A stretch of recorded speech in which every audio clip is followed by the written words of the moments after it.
Assalamualaikum warahmatullahi wabarakatuh. Para mahasiswa yang saya banggakan, ketemu lagi dengan saya. Eh, Salam bahagia dan sehat selalu untuk saudara semua. Pada pertemuan eh, ini kita akan membahas tentang cakupan dan hubungan linguistik diakronis dengan sub bidang ilmu lain.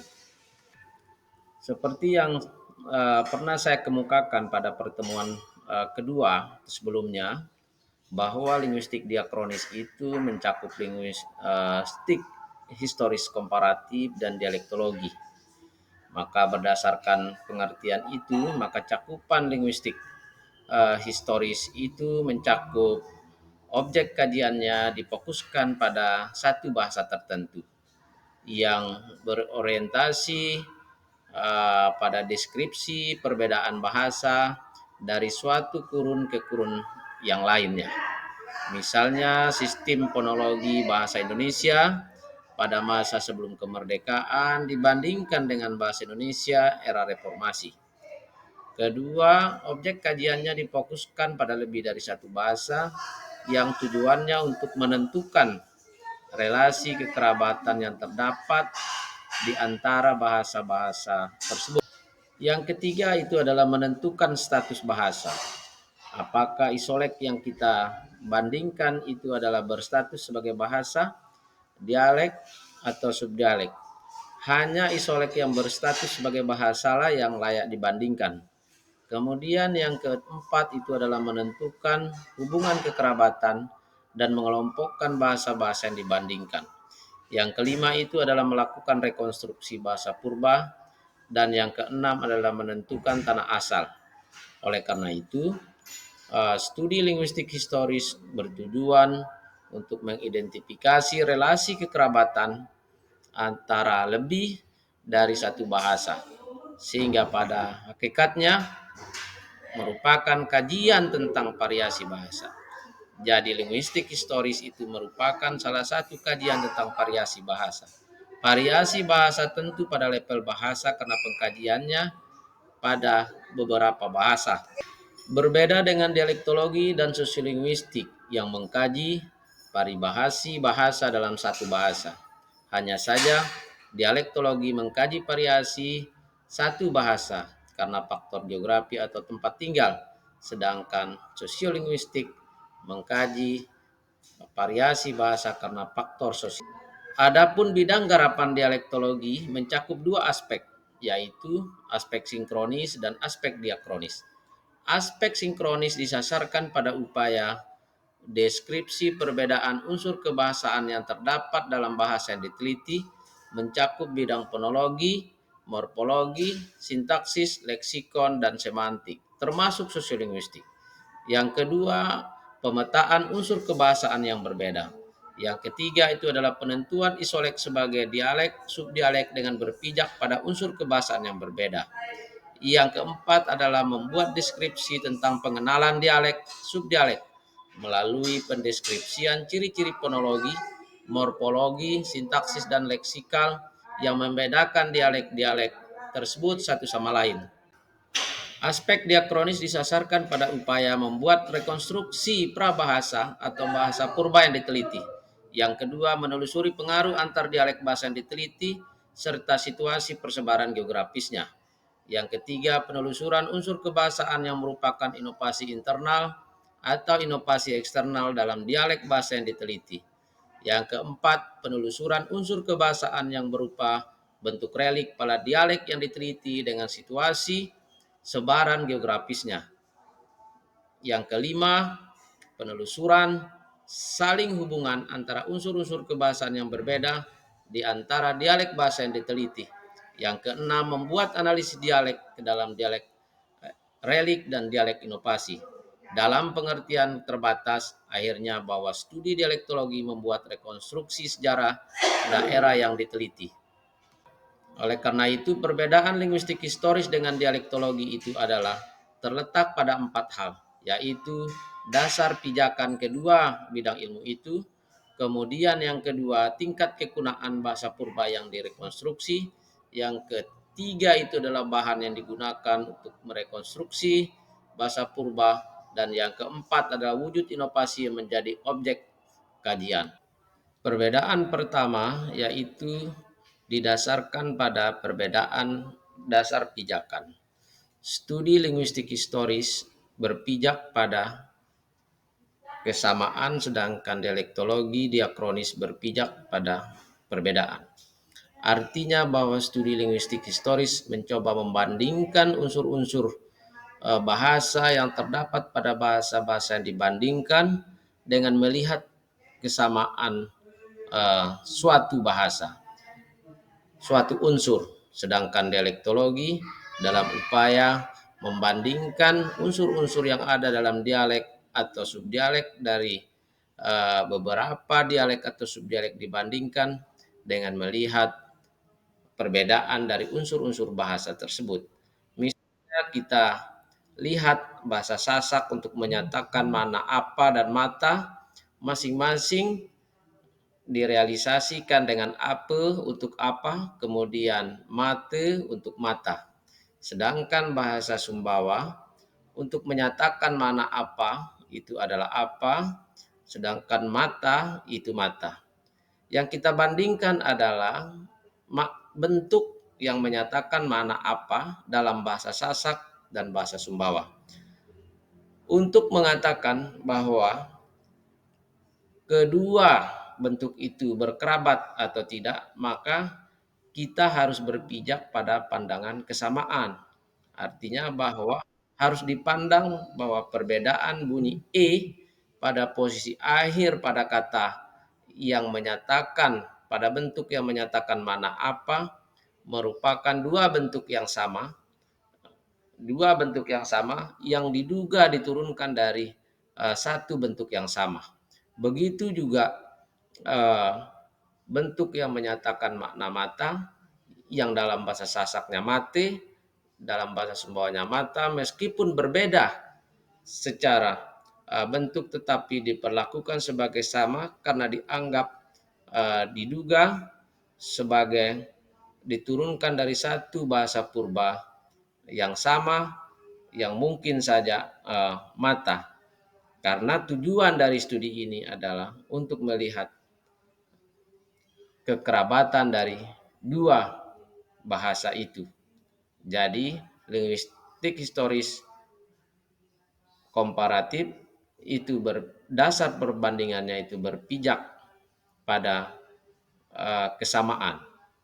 Bagaimana dengan dialektologi diakronis?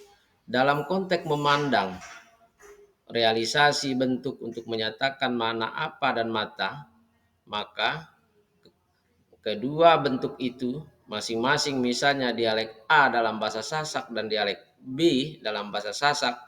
Di dialek A untuk merealisasikan bentuk apa dan mata itu adalah apa dan mate, sedangkan dialek B itu epe dan mete, maka harus dipandang itu adalah suatu uh, bentuk yang berbeda yang dipakai pada wilayah berbeda oleh mungkin saja dialek berbeda dari satu bahasa yang sama, yaitu sama-sama berbahasa Sasak, yaitu ada penutur bahasa Sasak yang menggunakan epe, ada penutur yang menggunakan ape.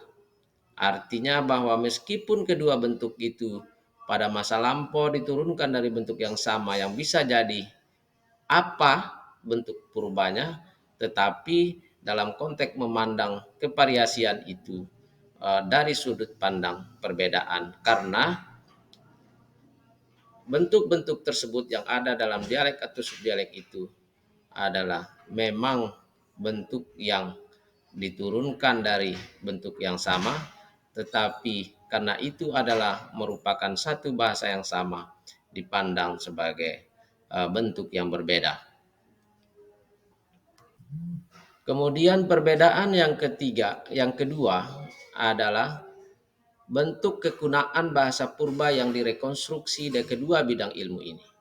Kita tahu bahwa bentuk purba yang direkonstruksi dalam studi dialektologi itu adalah berupa bentuk purba dari suatu bahasa, yang mana bentuk purba dari suatu bahasa itu direkonstruksi dari dialek-dialek atau subdialek-subdialek dari eh, bahasa itu. Sedangkan linguistik historis, bentuk purba yang direkonstruksi adalah berupa proto bahasa, yang mana bahwa bentuk purba proto bahasa dari atau bahasa purba dalam studi linguistik historis itu didapatkan atau direkonstruksi dari bahasa-bahasa yang dibandingkan.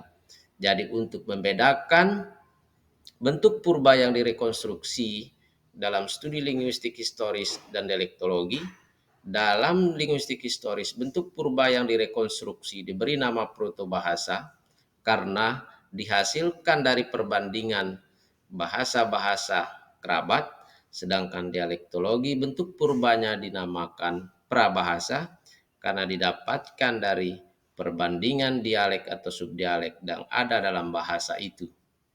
Kemudian yang ketiga adalah evidensi atau bahan yang digunakan untuk merekonstruksi bahasa purba.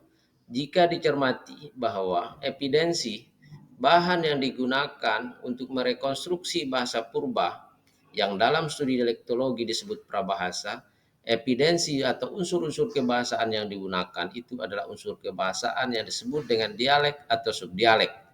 Sedangkan evidensi yang digunakan dalam studi linguistik historis itu adalah evidensi yang digunakan itu adalah bahasa-bahasa kerabat yang dibandingkan. Selanjutnya kita mencoba melihat hubungan linguistik historis dengan dialektologi. Yang pertama, rupanya dalam konteks penentuan status bahasa, karena evidensi yang digunakan dalam studi linguistik historis itu berupa evidensi kebahasaan, maka dalam studi linguistik historis dalam kerangka pengelompokan bahasa, dia menggunakan metode leksikostatistik dalam dialektologi, karena perbandingan baru bisa dilakukan dalam studi linguistik historis jika status evidensi yang digunakan itu sudah berstatus bahasa. Artinya ada pemanfaatan studi dialektologi dalam studi linguistik historis, terutama dalam penentuan status bahasa.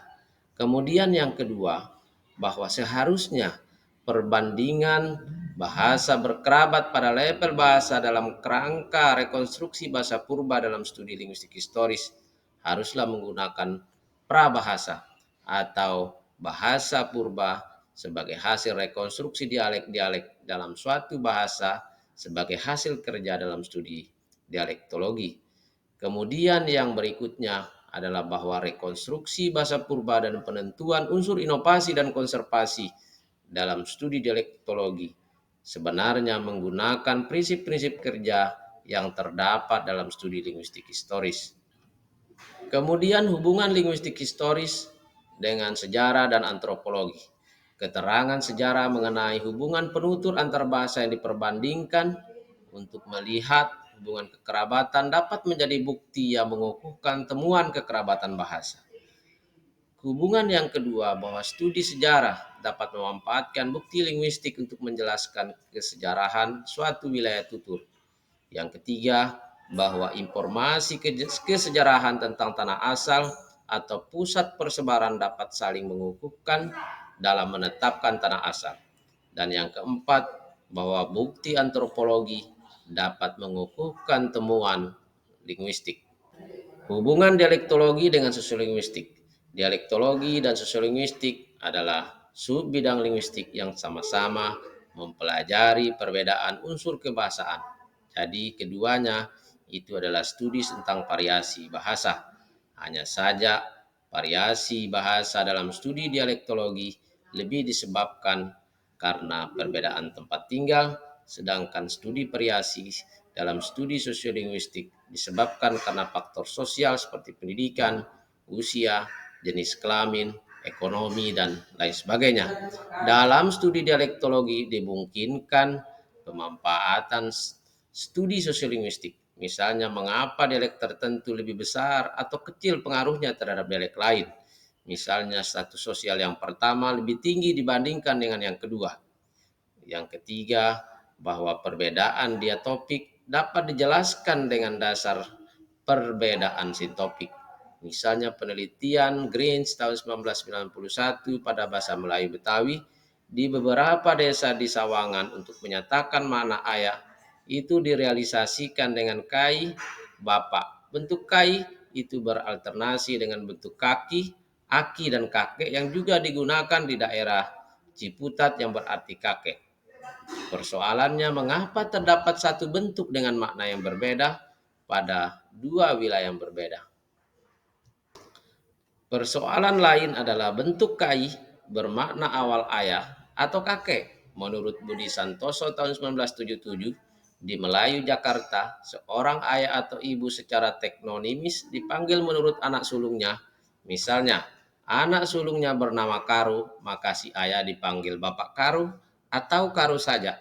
Apabila ayah berusia lanjut, muncul kecenderungan untuk mengganti sebutan bapak menjadi kaki, kaki Karu, sehingga memunculkan bentuk bapak dan kaki sebagai maknanya tidaklah persis sama, yaitu kaki yang berarti ayah senior dan terhormat, dan bapak yang artinya ayah tidak senior dan kurang terhormat, di samping ada bentuk kaki yang berarti kakek. Kemudian bahwa bentuk aki, kemudian ada kaki, kai, dan kakek yang digunakan di Sawangan yang dengan bentuk bapak merupakan serapan dari daerah yang menggunakan bentuk tersebut dalam oposisi yang bersifat sosiolinguistik, sehingga terjadi menghilangkan oposisi yang bersifat sosiolinguistik itu tadi. Hubungan dialektologi dengan geografi. Dialektologi mengkaji perbedaan unsur kebahasaan disebabkan karena faktor geografi. Melalui pemetaan unsur kebahasaan yang terdapat pada daerah pengamatan sehingga dibutuhkan pengetahuan tentang ilmu geografi.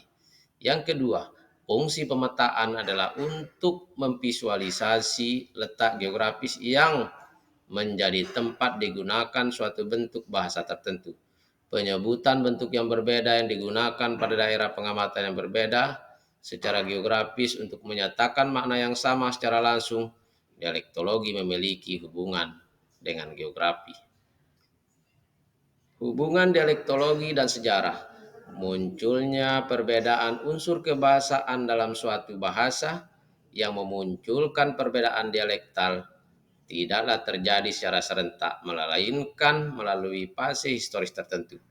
Oleh karena itu, pembentuk dialek dalam suatu bahasa berkaitan dengan sejarah yang dialami oleh penutur bahasa itu.